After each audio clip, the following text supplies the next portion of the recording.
I think we think about marketing as I've got to reach 1 million people. I've got to be seen by everybody. I believe in the power of one. I believe that if you have a room filled with 200 people, but only one person is impacted, it's still a success. But it's incredibly powerful to see when you can educate people on something that's happening in their own backyard. They don't know about it.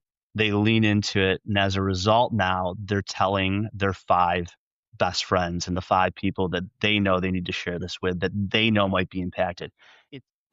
Welcome, friends, entrepreneurs, and visionaries to Getting Neighborly, Fairview, Texas's very own gateway to opportunity. Proudly presented by the Fairview Economic Development Corporation. I'm your host, Super Dave Quinn, here to navigate the journey through the heart of our thriving community.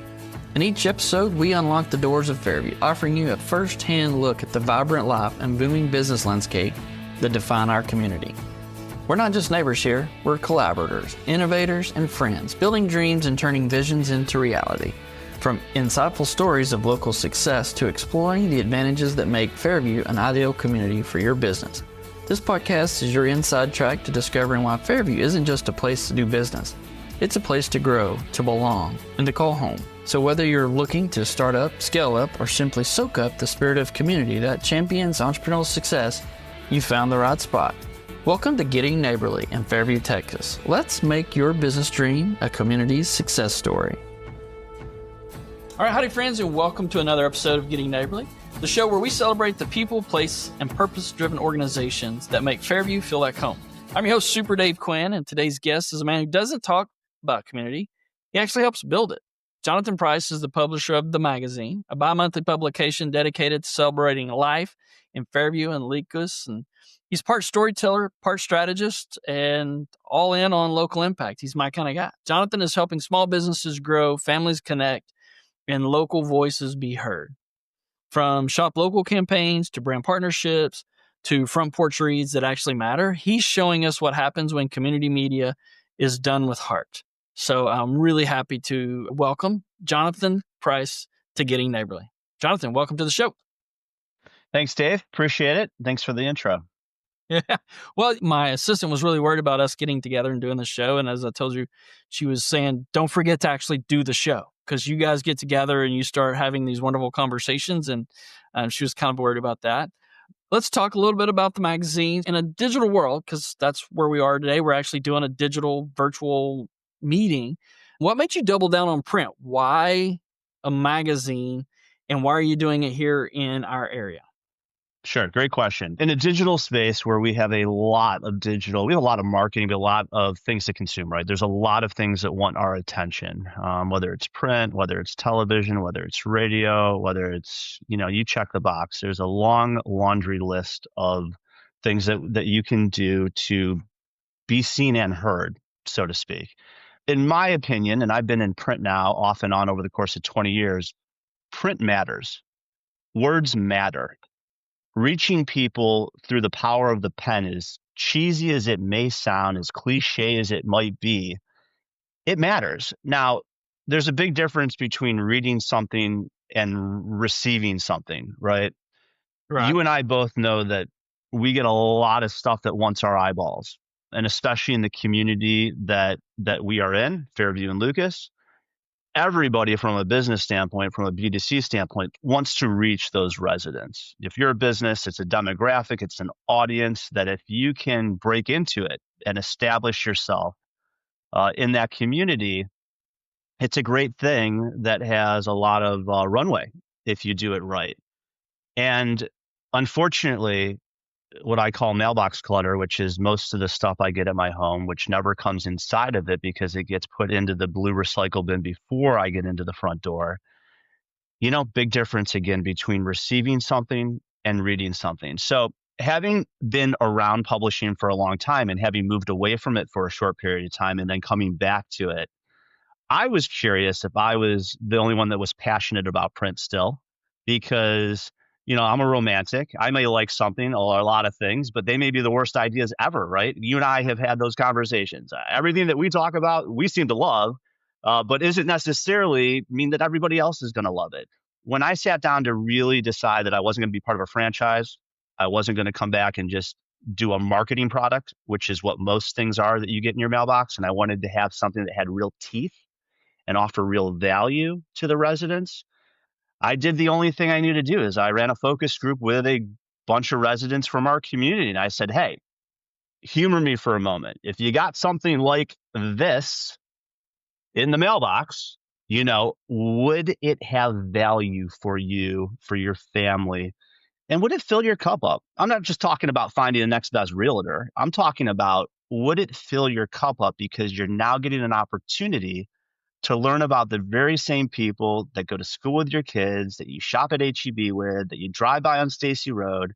But we're all busy. No one has time to connect anymore at that level. And I wanted to know if that still had value. And overwhelmingly so, I heard great responses, which is what has led me now to a year and a half with my own publishing company in the magazine. So print matters. Well, it seems like obviously the theme behind our show is getting neighborly. And it seems like that is sort of the need or the thing that you focused on or saw was this need to connect with our community. So often I see this person coming in and out of their garage and get in their car. I know they have kids and I know it, but we don't ever really connect. We might not, we might see each other off and on at Lovejoy school event, but you don't actually know their name or what they do or just because we're so busy and we're so ingrained in what we're taking care of. And really what you're talking about is providing that opportunity for people to connect on a different level and understand who we are as people. And that, in my world, is what makes every city stand out, right? Like every city has streets, water, sewer. I tell economic developers this all the time. What makes our community so great is the people in the community. That's what they can't replicate. We may be similar, but it's our people, it's our passions, it's our love for one another that kind of make us special. So it seems as if that is the need you're meeting with your publication. Look, we certainly try, right? So print is our pillar. The publication, as I often refer to it as, is the front porch, right? So to your point, right, we live in a community that is on acreage. So we're more spread out anyway. The joke is that most kids trick or treat in golf carts because that's the only way they can cover enough ground to gather enough candy. That's the nature of how they've developed, but also the draw of why we all have chosen. It's definitely one of the critical pieces to why people move to Fairview and Lucas. And so we've also traded in the front porch for, let's face it, the privacy fencing, or in this case, the private backyards, the gates, and not a lot takes place on the front porch anymore. And again, I'm like, full disclosure, I'm 46, Dave.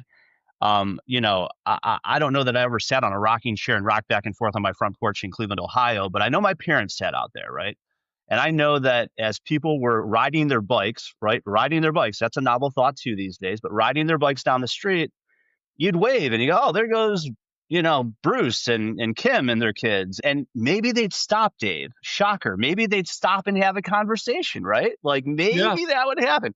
And it did. And so I'm guilty myself. Spend a lot of time in my backyard, not a lot of time in my front yard. So it's hard to know who your neighbors are. It's hard to know the people that you are in church with on Sundays or your kids are in school with. Heck, I only know half the people through my children, right? I only know names of parents sometimes through my children. I'll be like, hey, right. by the way, who is that again? Oh, that's Sam's dad. That's it. Exactly. That's Sam's dad. I'm like, oh, okay, that's Sam's dad. Great. Had to ask my 9-year-old to help introduce me appropriately to someone in her class. Right.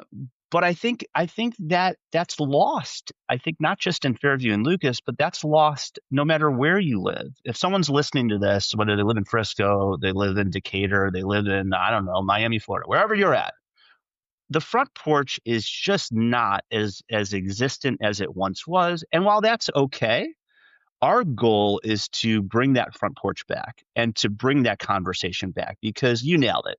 My number one goal, our number one goal through the publication, whether it's through the print piece, whether it's through our events, whether it's on our social platforms, whether it's on our website, no matter what part of the platform that you're talking about, we aim to really create three things: a greater sense of community, a greater sense of camaraderie, and a greater sense of connectivity.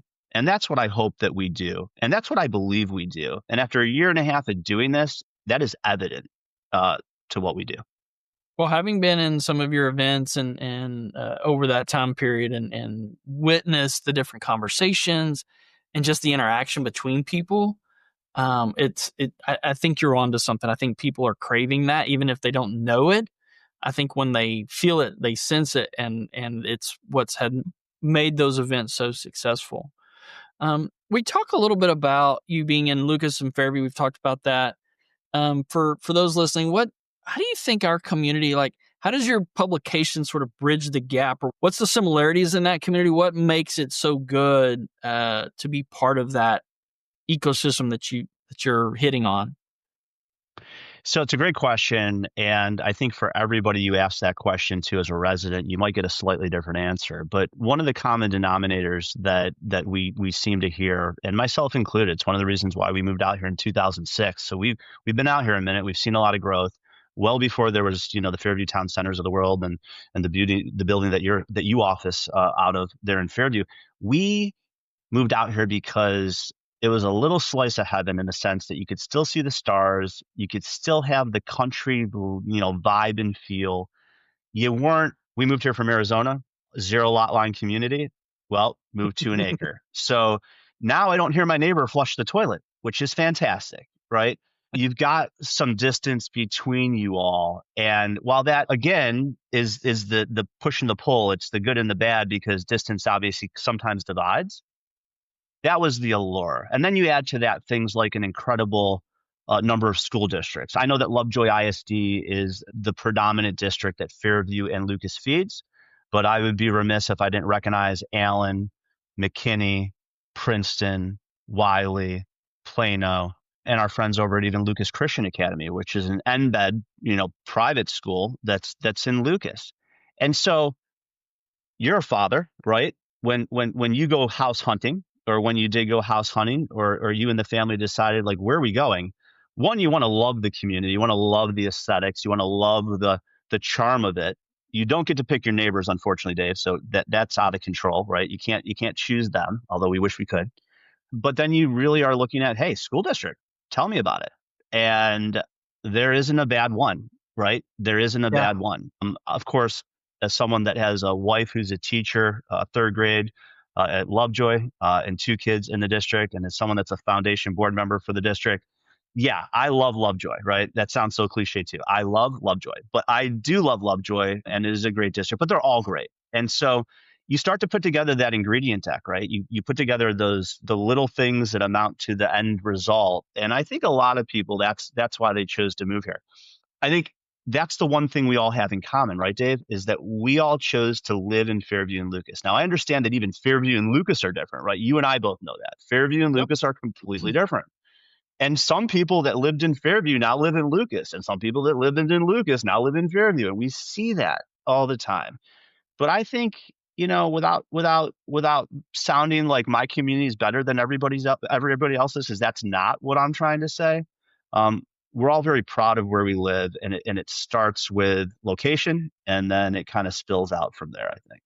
No, I think you hit it. And while they are different, there is this sense of they like the slower pace, but we're not. I mean, we're in Collin County, right? We're in this massive urban area, but we've kind of got this little carve out.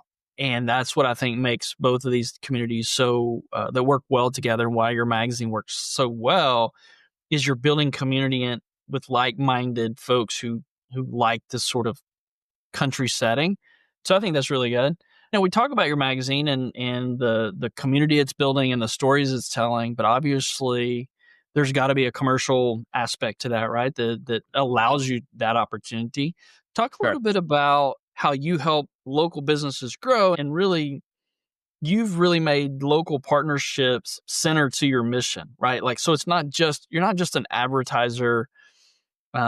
You really work to connect and build partnerships in and amongst the community. That's part of why getting to know your neighbors is so valuable, is you suddenly realize, oh, this person, my neighbor, has a business that I need and could leverage, but I didn't know that until I saw the opportunity coming through the magazine. Yep. So great question. So I think It's no hidden secret that to produce a free publication for, 18,000 residents, you have to support that in some manner. And most publications are supported traditionally, unless you've got a very large donor that wants to write that check, through advertising. However, I really strongly believe that when people look at most magazines, other publications they may receive, there's marketing and advertising, and then there's really publishing. What we try to do first and foremost is create a vehicle that people read, and content matters. I could want to help all the businesses that you see in our publication, but unless people want to read our publication, I haven't even done the bare minimum to get a look in for these people, for these businesses. In addition to that, I really strive to get to know businesses on a much deeper level. It's not about having an ad in my magazine. It's not about coming to one of our events. You can go spend as much money you want in the world of marketing doing a number of things that would reach the same households, but I don't believe reach them in the same manner that we do. And so, in addition to really caring about our content, knowing that people read it, it's also making sure that we're introducing the businesses that I know that we can help. Not every business belongs in Fairview and Lucas. I know that might sound harsh, but you have to earn that opportunity. And I think you do that building trust, being seen, giving back, being part of the narrative. And so when I meet with a business, it's not about, can I sell them an ad? It is not. That's the furthest thing from my mind in that meeting. I'm a marketer by nature. I'm a curious individual.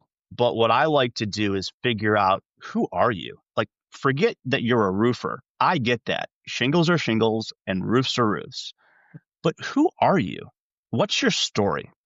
Because story matters. And when I understand your story, I begin to understand your business. And when I understand your story and your business, things start to click. And while we might not be the right fit for that particular business I'm meeting with, maybe they're a startup, maybe they've never done any formal marketing, they don't have a budget for it, they're just not at that stage of their business. That's totally fine. We've all started somewhere.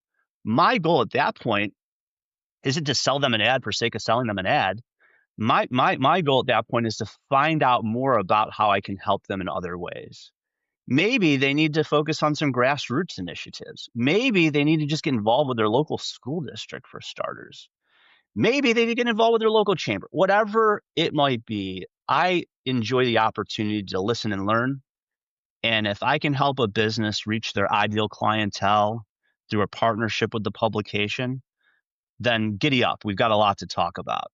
But for me personally, even after we find a great business, even after we find someone that truly is a great fit, they're doing business in our community, word of mouth has been their bread and butter, and now they want to strap a jetpack to that and grow their business, we can help them. But I would also tell you that there are a lot of businesses that once I get a chance to learn about them, I don't think we're the best fit for. And so I much prefer to have the conversation that, like, hey, I just don't know that we're the greatest fit. Maybe just right now. I'm not going to say never. We'll stay in touch. I'm happy to help in any other way. But fit is important. Mutual fit. So I talk about partnerships, right? Partnerships are a part of what we do. But I don't define that based on the four corners of any partnership agreement and what's part of my partnership package. For me, that's the starting point. That's the bare bones minimum. That's what I promised, right? I've got to deliver on what's part of my partnership package. But if that's all that I'm delivering on, Dave, shame on me, right? Right. I Well, want, that's the that's what I easiest way to love describe it. about your approach is really finding, partnership might not be with you. It might be you connecting them with someone else that's a better fit for what they're trying to accomplish. And I really appreciate that. And you understanding that value to your readers as well, because if you introduce them into, to your readers and the homes that you're going into, and it's not a good fit or it's not the right match, you've tarnished it for everyone that is the right match. So I really appreciate your approach to that. You get to talk to a lot of business owners, obviously, in your business and doing that. What do you think is something that most small business owners don't understand that it takes to kind of stay front and center of their audience? What is something that, small business owners, what is something that they could learn from your conversations? What is it something you've seen that they all sort of miss in those moments? Well, unless I have the opportunity of sitting down with a business who has a marketing director, most business owners are the chief cook and bottle washer, including the marketing director, right? So they're tasked, as you know, to wear a lot of different hats, and they try and do it the best that they can. I think most people, when they think of marketing, they are advertising, they immediately think about all the broad-based stuff that they've got to go out and do that's typically very costly and potentially wasteful, right? Just because you go to 20,000 people doesn't mean that's the right 20,000 people for your business and vice versa. So I try to really kind of get a feel for what's their driver? Like, what is their why? What have they done? And we usually start with a discovery. Part of my meeting is a discovery meeting, which is like, hey, we're sitting down talking about the magazine, and we'll get to that in a minute and all that we do. But what are you currently doing to market the business? If they've got a Facebook page, some social channels, and that is the extent of it, no problem. That's great. But what are they really doing? And do they understand marketing? Marketing is a very confusing space. And for a lot of people, they've heard and are told it's this, this, and that. And so I think what you have to do is identify, what have you done to deliberately grow your business outside of word of mouth? Because at the end of the day, we both know that word of mouth is the best form of marketing. And if anybody tells you any different, you should invite them to leave your office, because it is just the best form of marketing. But what I find out very quickly in most cases is, yeah, you know what, I've done my son or daughter's band program. I sponsored the band, or I'm a part of the booster club, and I applaud them, because that is where I tell people to start. Start with what you're passionate about. Start with what matters most to you. Start with where you spend your time. Because at the end of the day, if those things are important to you, well, then they're probably a good starting point to double down on or look at reinvesting in. And once you've established yourself and have gotten a taste for maybe what that type of marketing can do, then you begin to look at all the other different scenarios. But it doesn't need to be this confusing monster of a lift of, I've got to do all these things. How about you start with one thing? How do you communicate with your clients already? How about an email newsletter? Well, never thought about that. Great. That's going to cost you nothing with a free subscription to MailChimp. And you can get started on that with about an hour's worth of your time each, month to put that together. And let's start there. You're not ready. You're not ready for this, and you shouldn't be ready for really anything else yet. Let's start there. Okay. That's good. That's good stuff. Do you have a success story where it sort of clicked? And I'm not talking about just like a successful marketing thing. I'm talking about where your mission, where it clicked, right? Like where it sort of came full circle of like, this is Sure. why I do what I do. The rubber meets the road, right? That's where does the rubber meet the road? So full disclosure, I probably get more geeked out and excited, not bringing on a new partner that's a full page, but seeing how impactful our words are. And so literally yesterday, I received a email from a nonprofit that we featured in our publication and wanted to thank me, which they did not need to do. They wanted to thank us for the opportunity to feature them in the publication, because as a result of that, they've gotten more phone calls, more text messages, more inquiries on their Facebook and socials as a result of that article. And my response to them was, I think we think about marketing as, I've got to reach 1 million people. I've got to be seen by everybody. And I didn't come up with this, but I may have borrowed this somewhere along the way. So by no means am I taking ownership of this, but I believe in the power of one. I believe that if you have a room filled with 200 people, but only one person is impacted, it's still a success. Now, if you have a room of 10 people and 5 people are impacted, well, you'd say that's even more successful potentially. But no one can track the equity you're building, with a nonprofit being seen and being heard in our magazine. But it's incredibly powerful to see when you can educate people on something that's happening in their own backyard. They don't know about it. They lean into it. And as a result, now they're telling their 5 best friends and the 5 people that they know they need to share this with, that they know might be impacted. It's really the power of one. It's the stone that you throw in the pond and how the ripple effect that it creates. That happens all the time. That's on an editorial side. And I get probably more excited about that than I do when someone calls me and said, Jonathan, I just got my new $120,000 job over in this community, and I'm excited as a partner. And I love to hear that too, because that's equally as important. I want there to be return on investment, Sure. not just in the pure sense for the folks that are spending dollars. That's important. But I want the same return on investment for the stories we feature, because I want them to have impact and I want their awareness to be heard. So I think that's pretty powerful. I love those moments, right? When you see, I think we all search for that as humans. We want to know that our lives mattered and what we do. It's not just like, yeah, I want to make money or whatever, but what more than anything, I want to know that my existence mattered. And that's what you're talking about, is you're creating that opportunity to share a nonprofit story with someone else. And you obviously get a lot of opportunity out of that. So that's awesome.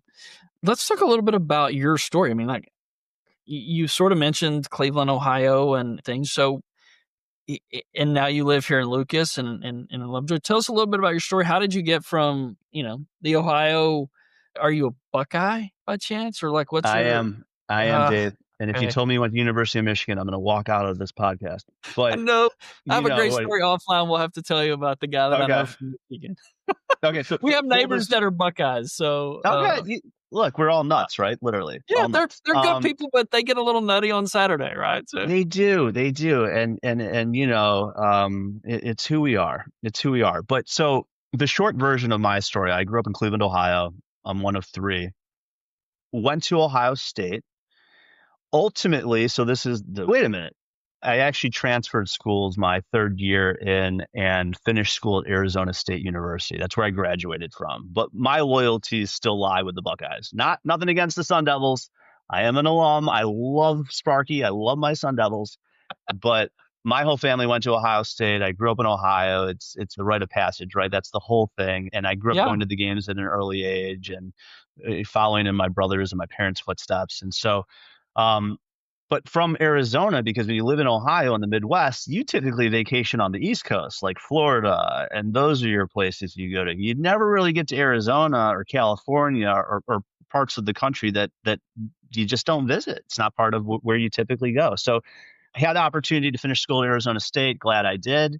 Met my wife Shannon in Arizona. We moved to Dallas for an opportunity in the real estate world. My family had a custom home building company at one point.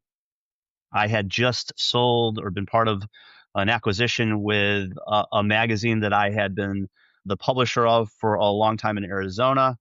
And it was a good transition. We came to Dallas. My wife and I got married. Fast forward, we've got 2 amazing kids, a 12-year-old and a 9-year-old. And I've sort of moved in and out of publishing, both for large companies, franchise companies, and had a taste of what that was like. Got a chance to do some great things with some great organizations. But never, once we got to Dallas and once we sort of established ourselves here, there's a small part of this journey that took me to Australia, which we won't get to unpack all of it today. So I spent about 7 years off and on in Australia, still while living here, technically an address here. My wife was teaching here. We began to grow our family here. And then when I realized due to COVID that we weren't going to have an opportunity to move the family over to Australia for a short stint, which was the plan. My wife loves teaching at Lovejoy. I came back and I said, well, actually, she said, so what do you want to be when you grow up? And I said, man, that's a really good question. And again, always had an affinity for words, for story. People I sit down with always say to me, like, hey, my story's not that interesting, or we're really boring people, or, It's the furthest from the truth. So Cleveland to Arizona, Arizona to Dallas, Dallas to Australia, back to Dallas, Dallas back to Brisbane, Australia, back to Dallas. And here I am, still here, Lucas. So I say Dallas, it's always been Lucas. I've only ever lived in Lucas, moved here in 2006, still live in Lucas. It's 2025. Well, and that's why we tell people what we say. I talk to a lot of small business owners, and they're like, "Hey, we want to be in Dallas." They don't really mean Dallas, right? There's 100 different cities in Dallas, and the Sure. reason I say this show is so important is because we have to tell our story in Dallas. Like, we've got to explain who we are, and we talk about this. You want to be where other people are like you. Right. So people come to Lucas and Fairview. They're different, but they're similar in that the lifestyle that they have and are enjoying in our area attracts a certain type of person. And it makes sense to try to connect with those kind of people who have nature forward. They want a little elbow room, but they want to be tight knit community, but at the same time, not hear their neighbors toilet flush. Right. So that is what we're offering in our communities. And so I think it's funny that you said Dallas, and because for the larger audience, technically we are in Dallas, North Texas, right? Yeah. But that's why these shows matter. So you can dive in a little bit about where we actually exist. I will say 20 years ago when we moved here, and people would ask, well, we got married at our house, right? So our wedding was at our house, over 350 people that I had to bus up from the closest hotel with any retail around it, which was Plano East. There was no Plano West 20 years ago, right? So, and I would tell people, they'd say, where do you live? And I'd be like, Lucas. And they'd be like, come again? Where's that? And I'd be like, Plano. Oh, okay. Why didn't you say Plano to start with? And, and then slowly I'd shift over Allen. Oh, and then for a while I'd still say Lucas. Where's that again? And so now I'm so pleased to be able to say when I mention Lucas or Fairview, they know it. Most people now know it. And it's just an easier, where do you live, Dallas? Where did you grow up, Cleveland? Well, I grew up in Pepper Pike, not Cleveland. And where do I live? I live in Lucas, not Dallas. But most people it's not a community they've heard of unless they live here. And so it's a lot easier to geographically try and walk them up 75 from Plano, Yeah, I get it. So look, we're getting close to the end here. Tell me a little something that, having done the magazine now a year and a half, what is something that you've learned or happened that you didn't expect? Like, I mean, you start this thing, you hope, you have sort of a vision and thing. Is there something that you've either learned or that you've experienced that maybe you weren't expecting? I've learned a lot, good probably and bad. I've learned what works and what doesn't. Fortunately, having a little bit of an understanding of what worked before I launched this venture was probably a lot less barriers to entry for what we're doing than someone who didn't know this community as well as, of course, I do. What I've learned is that we have some incredible people that live here. I mean, I cannot begin to tell you just how impressed I am, whether it's some of our folks that may be retired that live in Heritage Ranch, the stories that they have, the walk, the journey of their lives through some pretty amazing times, over the years. There's never a story that I haven't heard and said, wow. I can honestly say there's never a story, despite how boring they're going to tell me they're going to be, or tell our staff we're just not that interesting. I always walk out so humbled for two reasons. One, that I get invited into someone's home on a Saturday morning when nobody wants you in their home on a Saturday morning to have a quiet chat about who they are and about a future, feature in the magazine. There's nothing more endearing than having breakfast with a family on a Saturday morning when they've got more important things to do, like sports and everything else. But for a moment, that kind of all goes out the window and you get to sit there and just be a part of the chaos in their own family, right? You have enough chaos in your family. I have enough in mine. It's fun to be part of someone else's chaos for that moment. But what I've learned is that our community is fantastic. There's no shortage of great people doing great things. And I think in a world where we lose a little bit of hope, perhaps we're a little bit tainted by the things that are going on around the world, not just here. It renews my value. So for me, it's a selfish thing because it fills my cup up. And I feel like that this community has way too many amazing people. I'll never get a chance to tell all their stories. And I'm just so fortunate, so blessed that they give us the opportunity to do that. So it's awesome. Man, that's awesome. What a way to end. So, friends, it's been another great spotlight moment here in Fairview. We're so grateful for Jonathan Price spending a few minutes of his time with us, for showing us the power of print and how it still can build community, one story, one neighbor, one small business at a time. If you haven't flipped through a copy of the magazine, please grab one. And if you have, share it with someone who just moved here. And remember, whether you're here in Fairview, Texas, or maybe you're dreaming afar of this, joining us here in our little part of the world of Dallas, you're always part of our community, and we appreciate you tuning in and listening to our show. As we wrap up, a big shout out to our friends at Venture X. They're a premier co-working space here in the heart of Collin County. Whether you need a private office or a collaborative workspace or a place to get things done, Venture X has you covered with a professional and modern environment designed for success right here in the Fairview Town Center.